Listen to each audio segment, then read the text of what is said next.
Olá, turma. Nesse primeiro contato, eu gostaria de me apresentar e apresentar a nossa disciplina.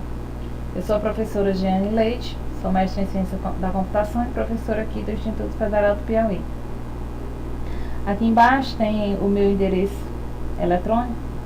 Se vocês tiverem alguma dúvida no decorrer do curso, podem sentir-se à vontade para enviá-la por e-mail que eu responderei assim que eu puder. Então, a carga horária da nossa disciplina são 60 horas e a ementa da nossa disciplina é Introdução à Lógica de Programação, Conceitos de Programação, Estrutura de Decisão, Estrutura de Repetição, Estrutura de Dados e Funções.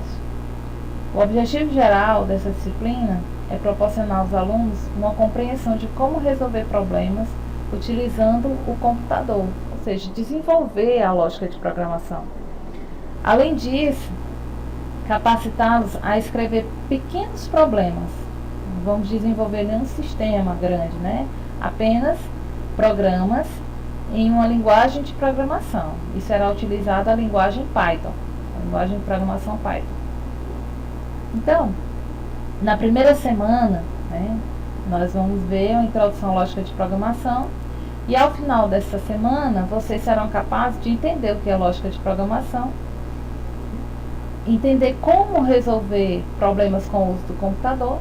Vocês irão saber o conceito de algoritmo e suas formas de representação, saber o conceito de linguagem de programação, conhecer os conceitos de sintaxe e semântica de uma linguagem de programação, conhecer os tipos de erro que pode aparecer em um programa, entender os níveis de abstração e os processos de compilação e interpretação das linguagens de programação. E esse conteúdo dessa semana, ele foi dividido em 3 aulas. Né? A primeira aula é a Introdução à Lógica de Programação. Na segunda, vamos falar sobre algoritmos. E na terceira, sobre lógica de programação. Na unidade 2, nós iremos ver os conceitos de programação. E o objetivo dessa unidade é que, ao final dela, vocês serão capazes de saber os principais conceitos para a construção de um programa, os conceitos de tipos de dados, operadores, variáveis e expressões. Vão conhecer os principais comandos de um programa, que são os comandos de atribuição, entrada e saída de dados. Então, esse conteúdo foi dividido também em 3 aulas. Na primeira, vocês vão ver a forma de construir programas, depois elementos de um programa, os elementos que compõem um programa, e os principais comandos, que são esses aqui. Na terceira unidade, nós vamos trabalhar o que nós intitulamos de instruções sequenciais, né? Então, vamos aprender como construir programas sequenciais para a resolução de problemas simples.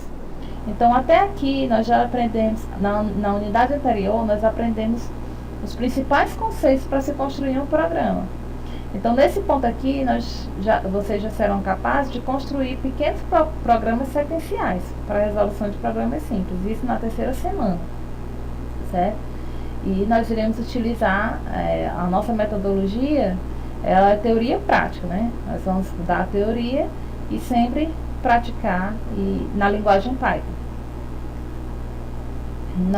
Na próxima semana... O conteúdo dessa disciplina, né, está aqui na aula 7, que nós intitulamos de Programas Sequenciais. Na unidade 4, nós vamos aprender a colocar um pouco mais de inteligência nos programas, né? Porque aqui são programas, até a unidade 3, né, nós fizemos programas puramente sequenciais. A partir daqui, nós vamos aprender a fazer programas com tomadas de decisão, né? Programas que têm um pouco mais envolvam um pouco mais de inteligência, um pouco mais de lógica, né? Então, ao final dessa unidade, vocês serão capazes de entender como elaborar programas com tomadas de decisões e também construir as principais estruturas de decisão. E aí nós dividimos, né, o conteúdo, né, na aula 8, que nós vamos abordar as estruturas de decisão simples, e na aula 9, que nós iremos ver as estruturas de decisão composta. Na unidade 5, iremos ver comandos de repetição, né, que vocês irão entender, né, como fazer programas iterativos, né, ou programas que repetem, conseguem repetir um determinado número de ações, né? E vão também aprender a construir programas com essas principais estruturas de repetição. E aí, conteúdo dessa unidade, nós dividimos aqui aula 10, 11 e 12. Na aula 10, nós vamos ver a estrutura de repetição condicional. Na aula 11, estrutura de repetição automática. E um conceito muito relacionado com essas estruturas de repetição que nós podemos construir é o conceito dos acumuladores, né? Que são os somatórios produtores. Vamos ver como construí-los através de exercícios na aula 12. Então, até aqui, né, até a aula 12, né, da unidade 5, vocês já são capazes de construir programas, pequenos programas em Python que desenvolvam uma certa lógica de programação. Mas chegou a hora de vocês entenderem as boas práticas e estilos de se construir um programa. É o que nós vamos ver aqui nas boas práticas de programação, certo? Então, vocês vão aprender. Para que nós vamos aprender isso aqui? Para que vocês desenvolvam programas com estilo que facilitem a manutenção, né? Evitem a geração de erros, né? Programas melhores, né? Bons programas. Depois disso, iremos ver as estruturas de dados, como construir programas que armazenam dados em memórias. Iremos ver duas, vetores e matrizes. Depois, nós iremos ver na unidade 8 as funções, né? Vamos entender alguns conceitos de como modularizar programas, né? Como parametrizar e reaproveitar código, né? Iremos construir programas modulares através de funções. E aí dividimos, né? Na aula 16 iremos ver um pouco desse conceito de modularização, método de divisão e conquista e reaproveitamento de código também. E na aula 17 iremos aprender a construir o conceito de funções e aprender a construir programas que implementem funções.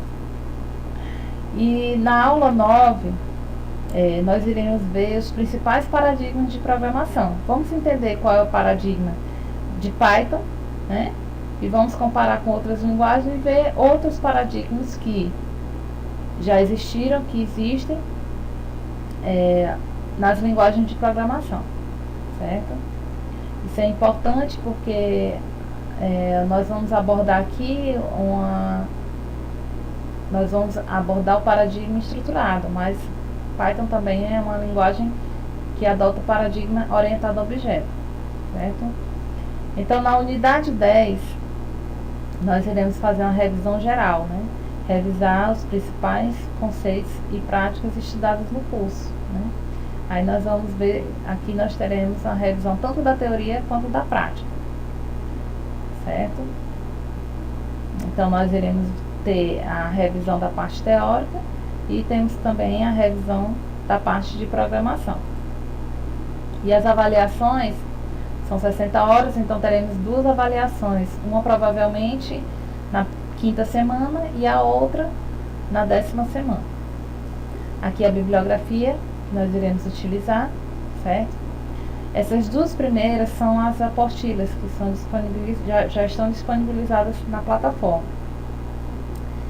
Essa terceira referência aqui é uma referência online de um livro interativo, né? Como pensar como cientista da computação aprendendo com Python. Então, é um livro de introdução à lógica de programação com a linguagem Python. E o bacana desse livro é que ele é interativo, né? Então, os exercícios, você consegue fazer os exercícios online, né? E ele já dá a resposta online. Então, é bastante interessante esse livro. E nós vamos estar utilizando sempre essas três referências, né? Com a bibliografia complementar, temos um livro de Python, né? E alguns sites da internet, os principais, né? Que é a comunidade Python no Brasil, que lá vocês vão encontrar muita coisa sobre Python, muito material, documentação, tutoriais, exemplos E a página oficial do Python, né, que lá também tem muita coisa, inclusive é onde vocês irão baixar o programa. Então, até o próximo encontro.